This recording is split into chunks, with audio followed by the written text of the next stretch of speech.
Welcome. Can I turn this on? Maybe? All right. Can people hear in the back? Can you guys hear me? Is the mic on? No? Maybe you can ask them to turn it on. Maybe we can get a big, there we go. All right. Maybe we can get a bigger auditorium, we'll see. So welcome to CS 183B.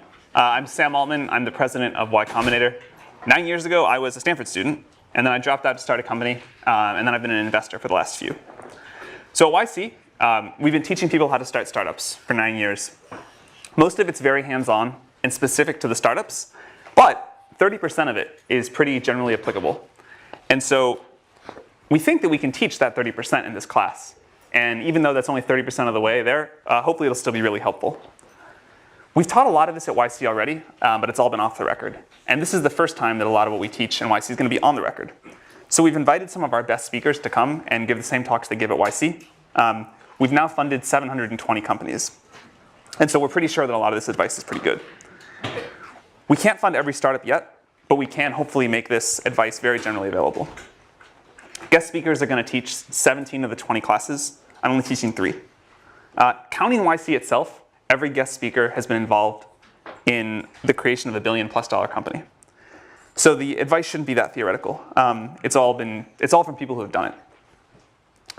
All of the advice in this class is geared towards people starting a business where the goal is hypergrowth and eventually building a very large company. Much of it doesn't apply in other cases, and I want to warn people up front that if you try and do these things in a lot of big companies or non-startups, it won't work. It should still be interesting. I really do think that startups are the way of the future, and it's worth trying to understand them. But startups are very different than normal companies. So over the course of today and Thursday, I'm going to try to give an overview of the 4 areas that you need to excel at in order to maximize your chances of success at a startup. And then throughout the course, the guest speakers are going to drill into all of these in more detail. So the 4 areas. You need a great idea, a great product, a great team, and great execution. These overlap somewhat, but I'm going to have to talk about them somewhat individually to make it make sense. You may still fail. The outcome is something like idea times product times execution times team times luck, where luck is a random number between 0 and 10,000, literally that much. But if you do really well in the 4 areas you can control, you have a good chance at least some amount of success. One of the exciting things about startups is that they are surprisingly even playing field. Young and inexperienced, you can do this. Old and very experienced, you can do this too. And one of the things that I particularly like about startups is that some of the things that are bad in other work situations, like being poor and unknown, are actually huge assets when it comes to starting a startup. Before we jump in on the how, I want to talk about why you should start a startup. I'm somewhat hesitant to be doing this class at all, because you should never start a startup just for the sake of doing so. There are much easier ways to get rich, and everyone who starts a startup always says, that they couldn't have imagined how hard and painful it was going to be. You should only start a startup if you feel compelled by a particular problem, and that you think starting a company is the best way to solve it. The specific passion should come first, and the startup second. In fact, all of the big successes we have at YC followed this. So for the second half of today's lecture, Dustin Moskovitz, the co-founder of Facebook and Asana, is going to take over and talk about why to start a startup. We were so surprised by the amount of attention that this class got that we wanted to make sure we spend a lot of time on the why. Okay, so the first of the 4 areas, a great idea. It's become popular in recent years to say that the idea doesn't matter. In fact, it's almost uncool to spend a lot of time thinking about the idea for a startup. You're just supposed to start, throw stuff at the wall, see what sticks, and not even spend any time thinking about if it'll be valuable if it works. And pivots are supposed to be great. The more pivots, the better. So this isn't totally wrong. Things do evolve in ways that are difficult to predict. And there's a limit to how much you can figure out without actually getting a product in the hands of users. And great execution is at least 10 times more important and 100 times harder than a good idea. But the pendulum has swung way out of whack here. A bad idea is still bad, and the pivot-happy world that we're in today feels really suboptimal.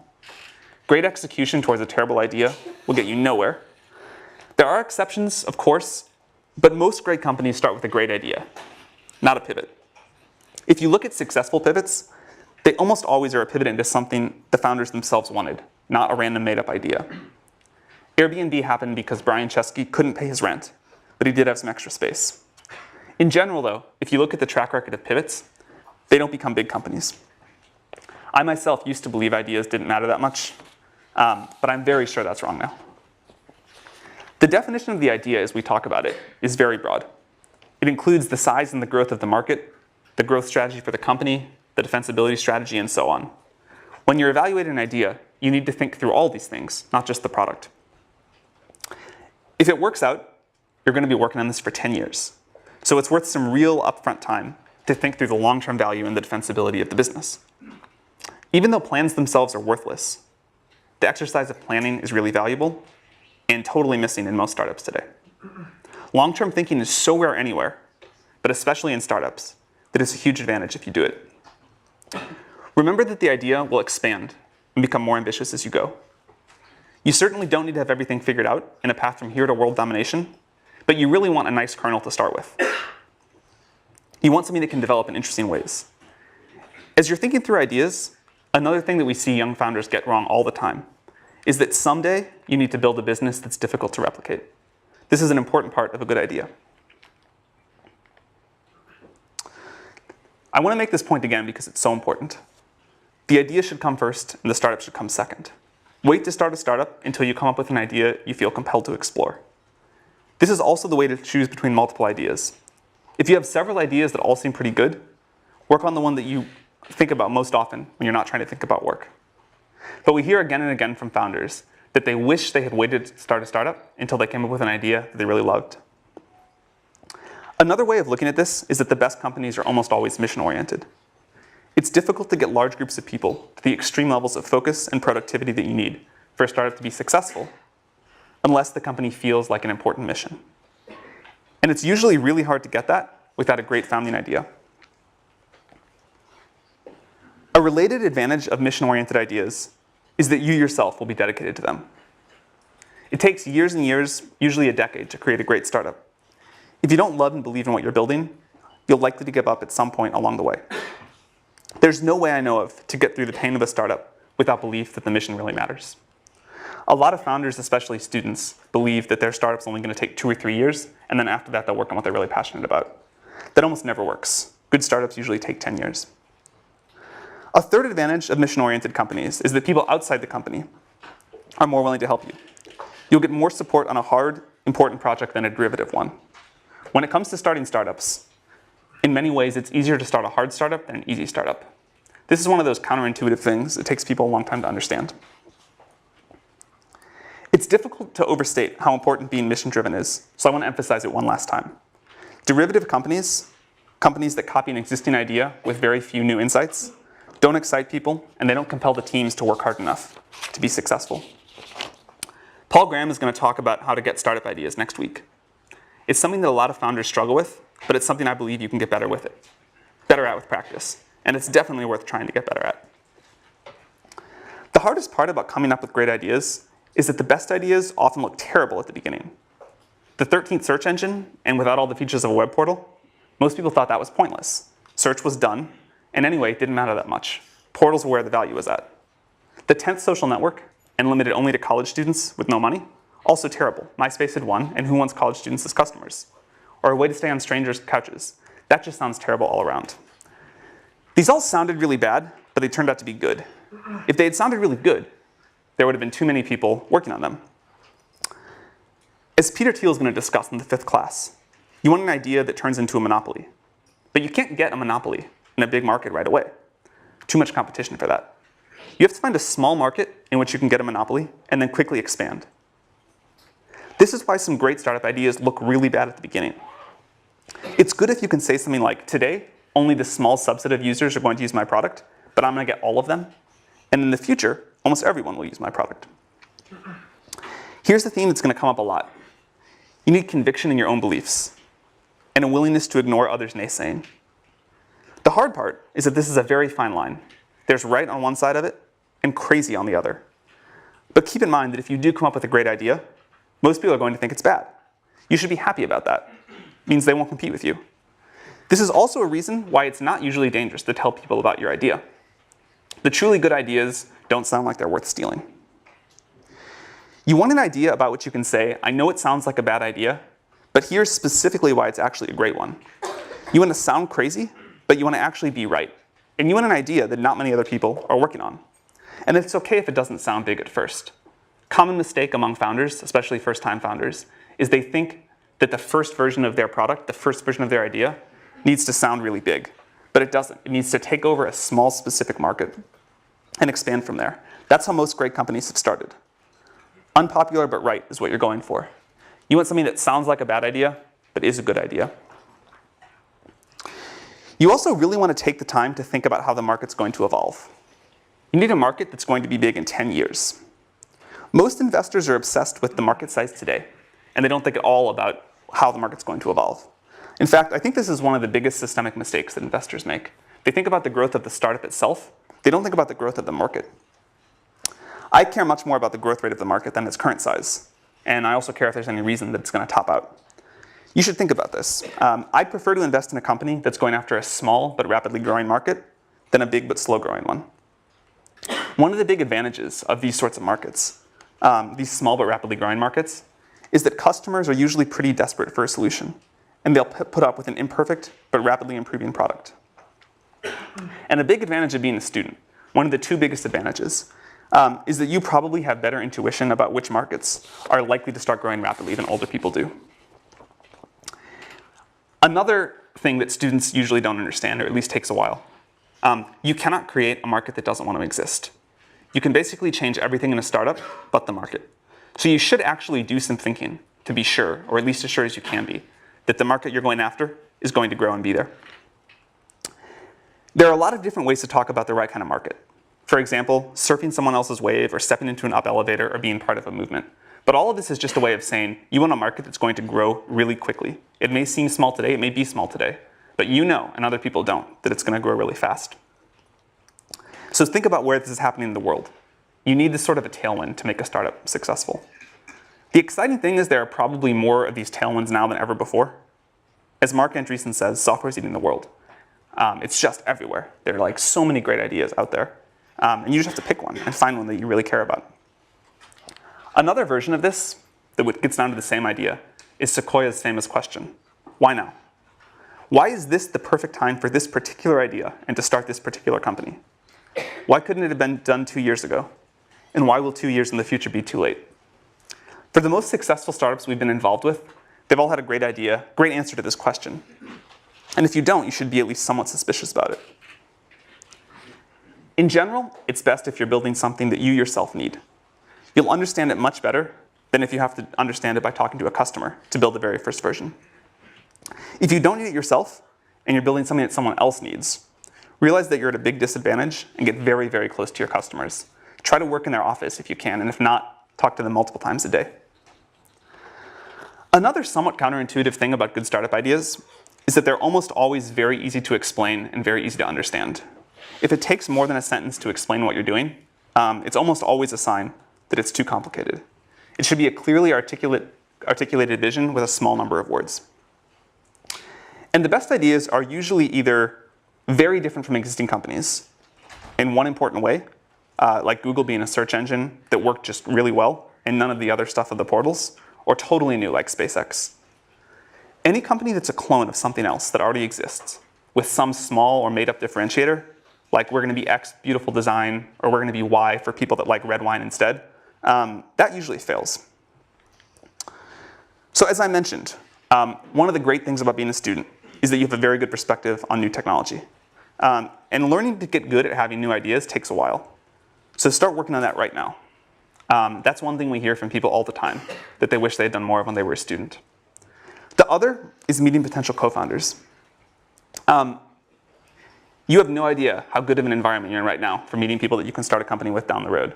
And the one thing that we always tell college students is more important than starting any particular startup is getting to know a lot of potential co-founders. So I want to finish this section of my talk with a quote from 50 Cent. This is from when he was asked about vitamin water.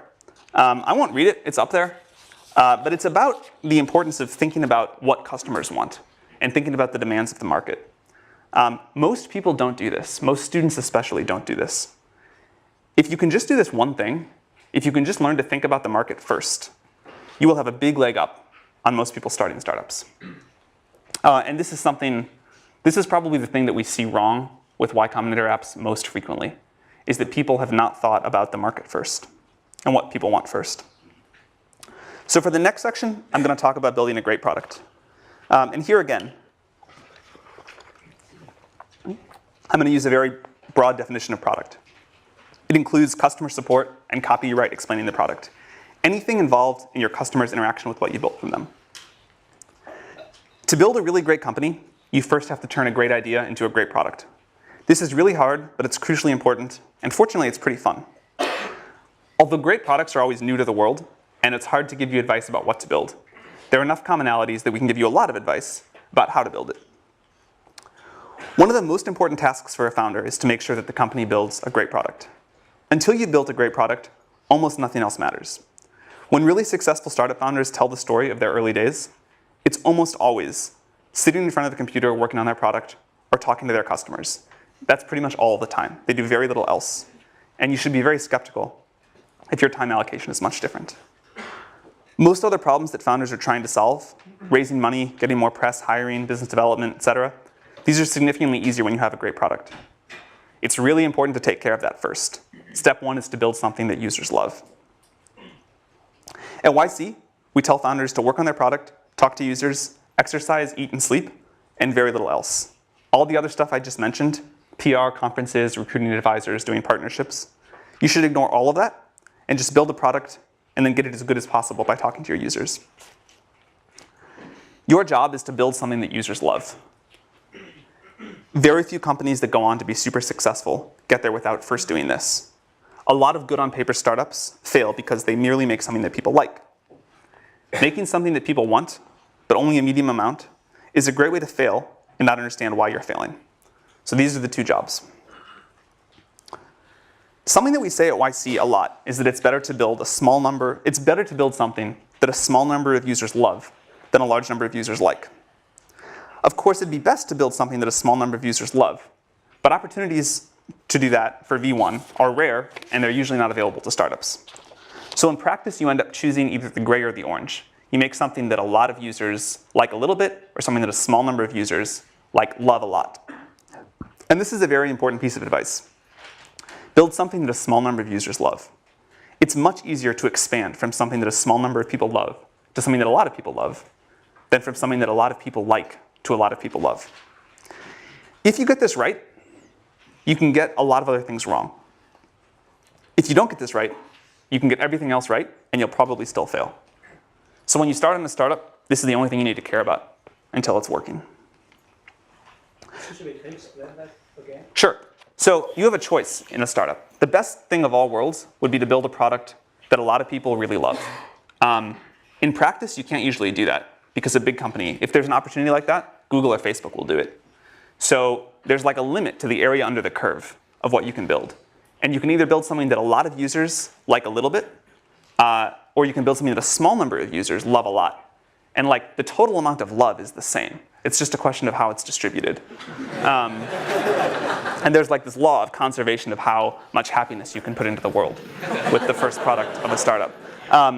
And so startups always struggle with which of those two they should go. And they seem equal, right? Because the area under the curve is the same.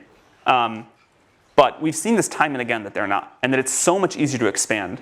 Once you've got something that some people love, you can expand that to something that a lot of other people love.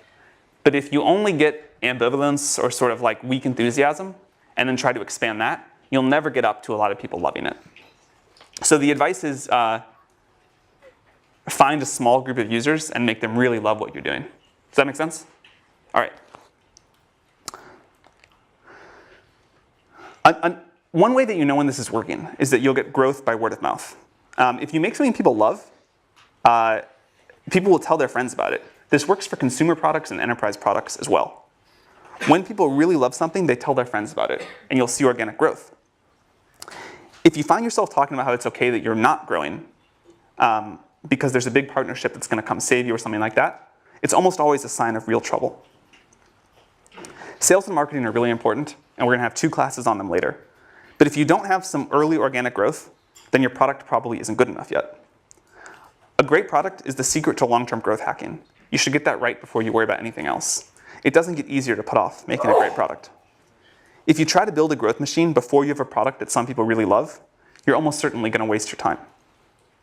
Breakout companies almost always have a product that's so good that it grows by word of mouth. Over the long run, great products win. Don't worry about your competitors raising a lot of money and what they may do in the future. They probably aren't very good anyway. Very few startups die from competition. Most die because they themselves fail to make something users love. They spend their time on other things. So worry about this above all else. Another piece of advice to make something that users love, start with something simple. It's much, much easier to make a great product if you have something simple. Even if your eventual plans are super complex, and hopefully they are, you can almost always start with a smaller subset of the problem than whatever you think is the smallest. And it's hard to build a great product, so you want to start with as little surface area as possible. Think about the really successful companies and what they started with. Think about products that you really love. They're generally incredibly simple to use and especially to get started using. The first version of Facebook was almost comically simple. The first version of Google was just an ugly web page with a text box and 2 buttons, but it returned the best results, and that's why users loved it. The iPhone is far simpler to use than any smartphone that ever came before it, and it was the first one that people really loved. Another reason that simple is good is because it forces you to do one thing extremely well, and you have to do that to make something that people love.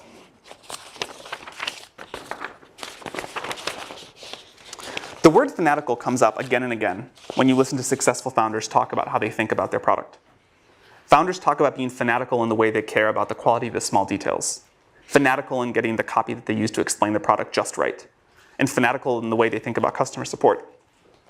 In fact, one thing that correlates with success among the YC companies is the founders that hook up PagerDuty to their ticketing system, so that even if a user emails in the middle of the night when the founders are asleep, they still get a response within an hour. Companies actually do this in the early days. These founders feel physical pain when the product sucks and they want to wake up and fix it. They don't ship crap, and if they do, they fix it very, very quickly. And it definitely takes some level of fanaticism to build a great product. You need some users to help with the feedback cycle, but the way to get those users is manually. You should go recruit them by hand. Don't do things like buy Google Ads in the early days to get initial users. You don't need very many. You just need ones that will give you feedback every day and eventually love your product. So instead of trying to get them on Google AdWords, just find a few people in the world that will be good users, recruit them by hand. Ben Silbermann, when everyone thought Pinterest was a joke, recruited the initial Pinterest users by chatting up strangers in coffee shops.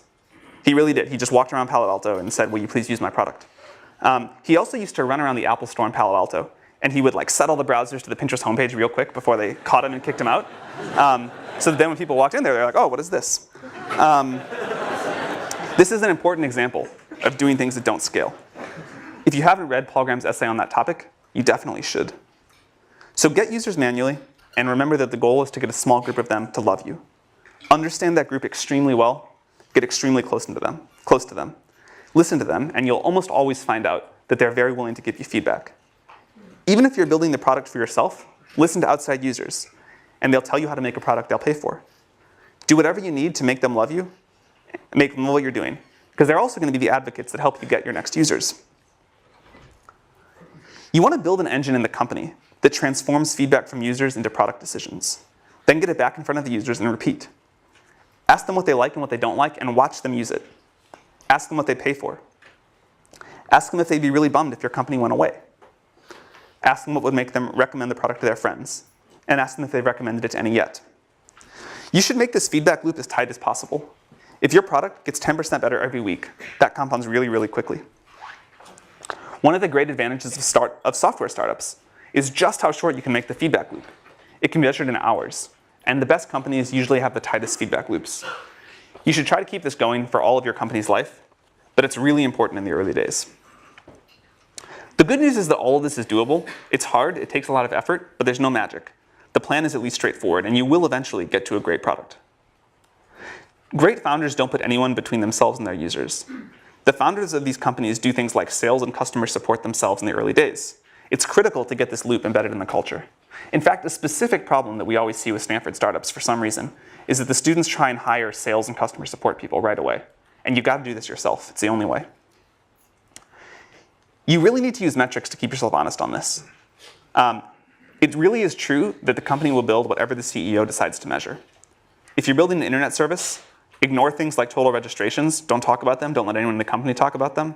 and look at growth in active users, activity levels, cohort retention, revenue, net promoter scores, these things that matter, and then be brutally honest if they aren't going in the right direction. Startups live on growth. It's the indicator of a great product.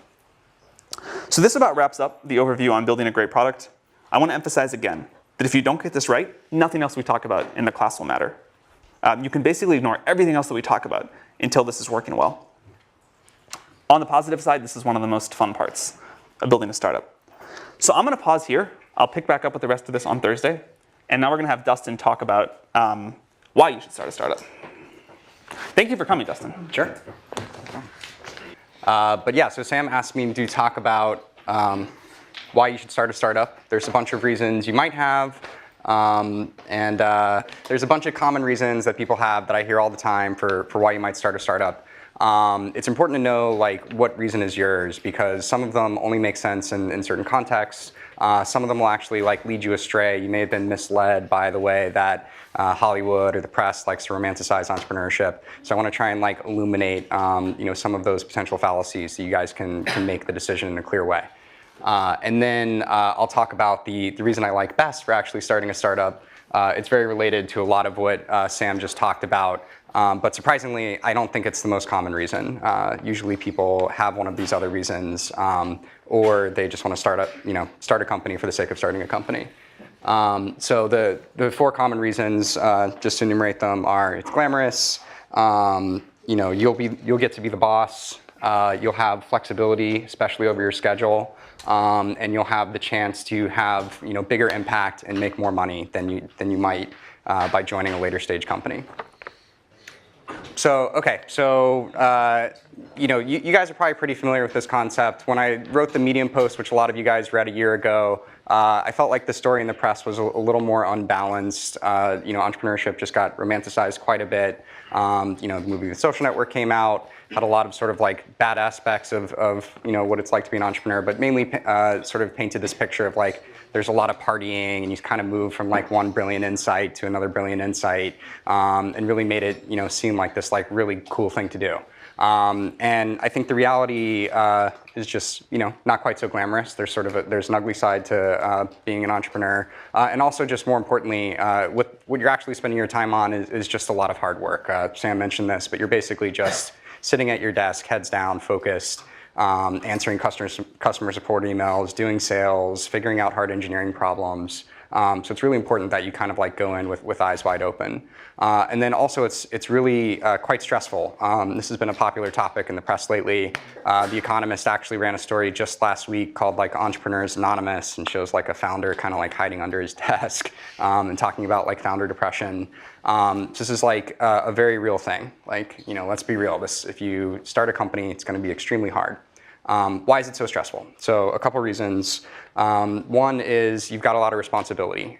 So people in any kind of career have fear of failure. It's kind of just like a dominant part of the psychology. But when you're an entrepreneur, you have fear of failure on behalf of yourself and all of the people who decided to follow you. So that's really stressful. In some cases, these people are depending on you for their livelihood. Even when that's not true, they have decided to devote the best of your years of their life to following you. And so you're responsible for the opportunity cost of their time. So that's a big deal. And you're always on call if something comes up. Maybe not always at 3 in the morning, but for some startups that's true. But if something important comes up, you're going to deal with it. That's kind of the end of the story. Doesn't matter if you're on vacation, doesn't matter if it's the weekend. You kind of always got to be on the ball and always be in a place mentally where you're prepared to deal with those things. And then a sort of special example of that or of this kind of stress is fundraising. So scene from The Social Network. This is us partying and working at the same time, and somebody's spraying champagne everywhere. So The Social Network spends a lot of time kind of painting these scenes. Mark's not in the scene. The other thing they spend all their time on is kind of like painting him out to be a huge jerk. This computer? Yeah. Oh. Okay, so this is an actual scene from. See, I'm going to move this just a little. Oh no. This will work. This will work. Okay. On the PDF as well. Yeah. Okay. Okay, cool. So this is an actual scene from Palo Alto. Spent a lot of time at this desk, just kind of heads down and focus. Mark was still kind of a jerk sometimes, but in this more like fun, lovable way, and not a like sociopathic scorn lover way. So this is him like signaling his intention to just be focused and keep working, not be social. So then there's also the scene sort of demonstrating the like brilliant insight moment. It's kind of like straight out of A Beautiful Mind. They literally stole that scene. So they like to paint it as you just kind of like jump from one of these moments to the other moment with like parting in between. But really, we're just at that table the whole time. So interestingly, if you compare this to the other photo, Mark is in the exact same position, but he's wearing different clothes. This is definitely a different day. So cool. So that's what it's actually like in person. And I just covered this bullet up here. This is the Economist article I was talking about a second ago. So another form of stress is just like unwanted media attention. So part of it being glamorous, you get some positive media attention sometimes. It's nice to be on like the cover of Time and like be the person of the year. It's maybe a little less nice to be on the cover of People with like one of your wedding photos. Depends who you are. Some people would like that. I'd really hate it. But when Valleywag like analyzes your lecture and just tears you apart, like you definitely don't want that. Nobody wants that. And then one thing I almost never hear people talk about is you're just a lot more committed.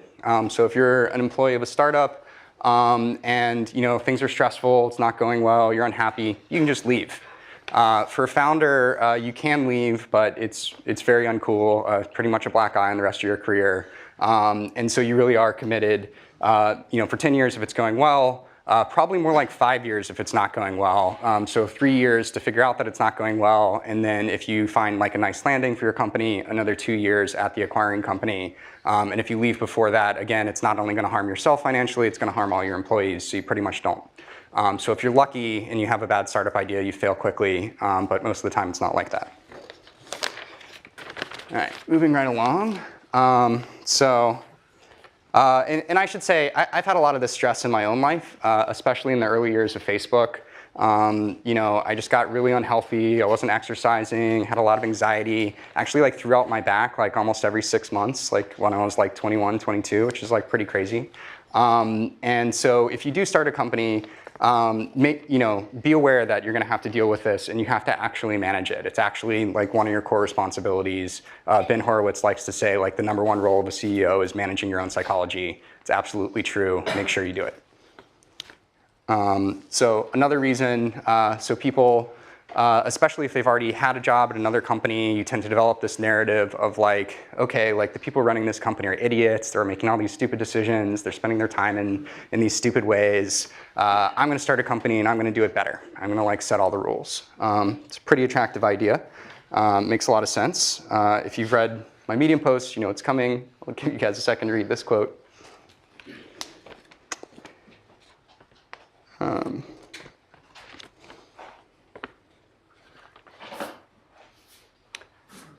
Cool. So this really resonates with me. And one thing I'd point out is, the reality of these decisions is pretty nuanced. The people you thought were idiots probably weren't idiots. They probably just had like a really difficult decision in front of them, and people pulling them in multiple directions.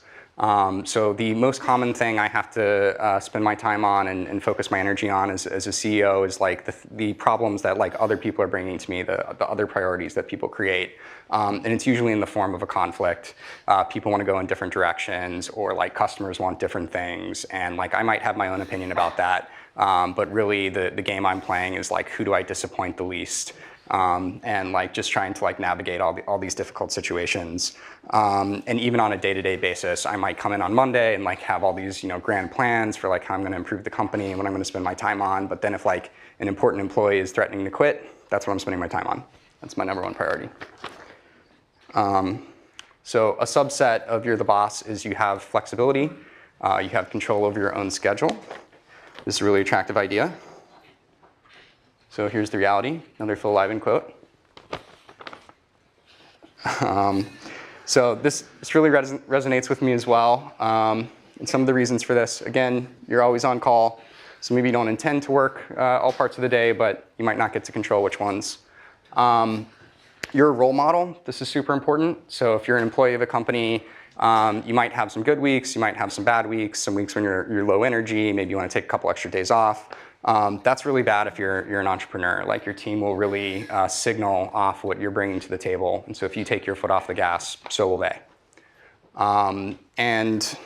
You're always working anyway. So if you're really passionate about an idea, it's just gonna like pull you to keep working on it. If you're working with great investors, you're working with great partners, they're gonna wanna be working really hard, they're gonna want you to be working really hard.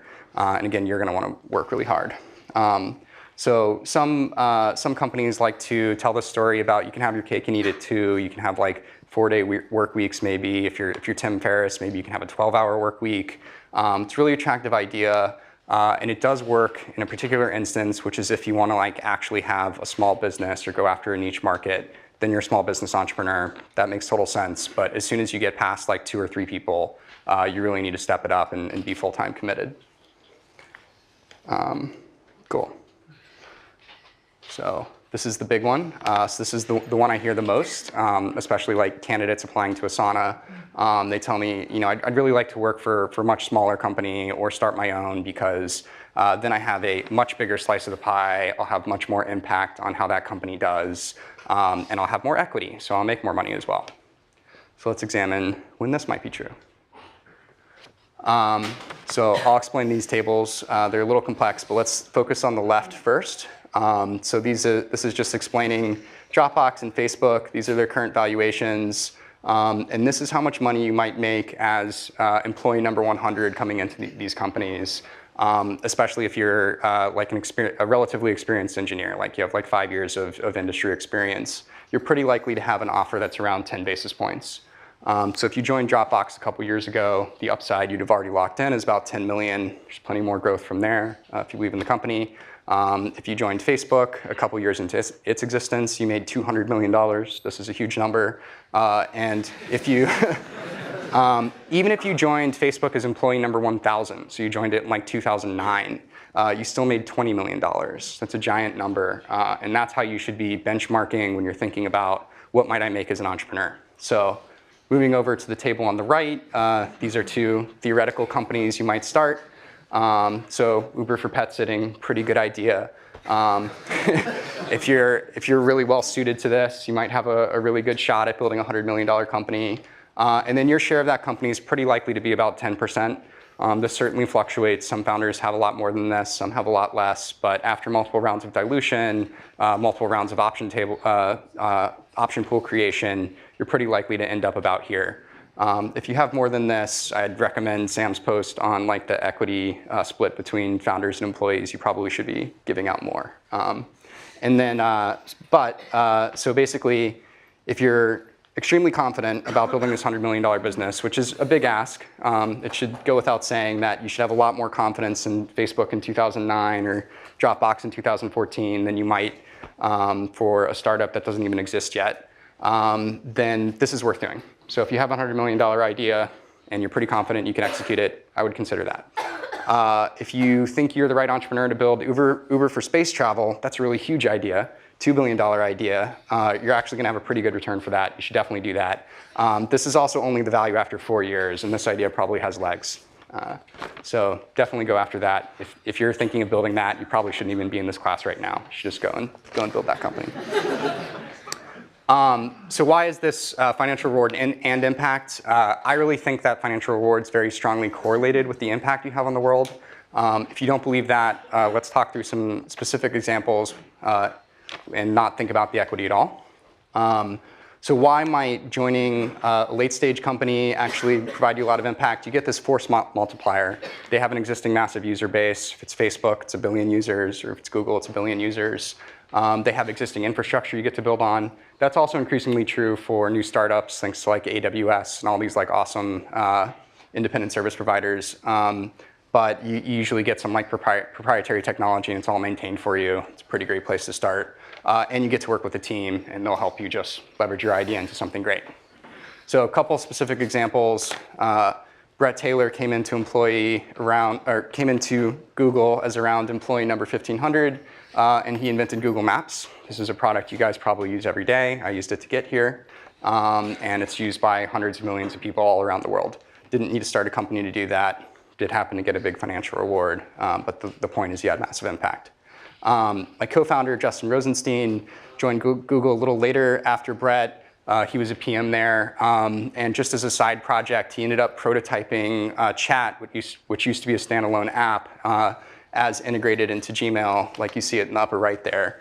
And before he did that, like people didn't even think you could do chat over Ajax or chat in the browser at all. And he just kind of like demonstrated it and showed it to his team, and then they made it happen. And again, this is probably a product most of you use maybe every day. And then perhaps even more impressively, shortly after that, JR left. He became employee round number 250 at Facebook, and he led a hackathon project along with people like Andrew Bosworth and Leah Pearlman to create the like button. So this is one of the most popular elements anywhere on the web, totally changes how people use it. And again, didn't need to start a company to do it, and almost certainly would have failed if he had tried, because he really needed the distribution of Facebook to make it work. So important to keep in mind the context for what kind of company you're trying to start, and like where will you actually be able to make it happen. So what's the best reason? So Sam already talked about this a little bit, but basically you can't not do it. You're super passionate about this idea. You're the right person to do it. You've got to make it happen. So how does this break down? So we're getting close to the end here. Am I doing that time? Cool. Sweet, perfect. This is sort of like a wordplay. You can't not do it in two ways. One is you're so passionate about it that you have to do it. You're going to do it anyway.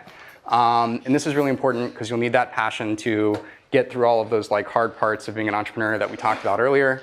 You'll also need it to effectively recruit. Candidates can smell when you don't have passion, and there are enough entrepreneurs out there who do have passion that they may as well work for one of those. So this is sort of like table stakes for being an entrepreneur. Your subconscious can also tell when you don't have passion, and that'll be a huge problem. And then, so the other way to interpret this is the world needs you to do it. So this is sort of validation that the idea is important. It's going to make the world better, so the world needs it. If it's not something the world needs, go do something the world needs. Your time's really valuable. There are plenty of good ideas out there. Maybe it's not one of your own, maybe it's an existing company, but you may as well work on something that's going to be good.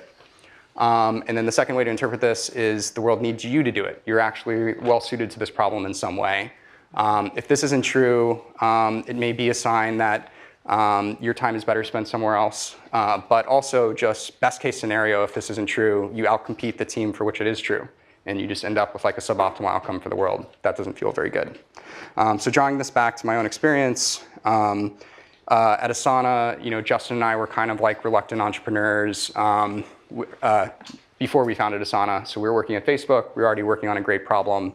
And we would basically work all day long on our normal projects. And then at night, we would keep working on this internal task manager that was used internally at the company. And it was just because we were like so passionate about the idea. It was so clearly valuable that we couldn't do anything else. And at some point, we had to have the hard conversation of like, okay, well, what does it mean if we don't actually start this company? We were able to see the impact it was having on Facebook. We were pretty convinced it could be really valuable for the world. We were also pretty convinced nobody else was going to build it. The problem had been around a long time, and we just kept seeing sort of incremental solutions to it. So if we didn't go out with the one that we thought was best, we thought there'd be a lot of value left on the table. And yeah, so we just couldn't stop working on it. And literally the idea was like beating itself out of our chest, like forcing itself into the world. And I think that's the feeling you should really be looking for when you start a company. That's how you know you have the right idea. So I'll go ahead and stop there. I'll put some recommended books up here, but won't narrate them. And maybe that's the end of the class. Thanks, Dustin. Yeah. Yeah, thank you.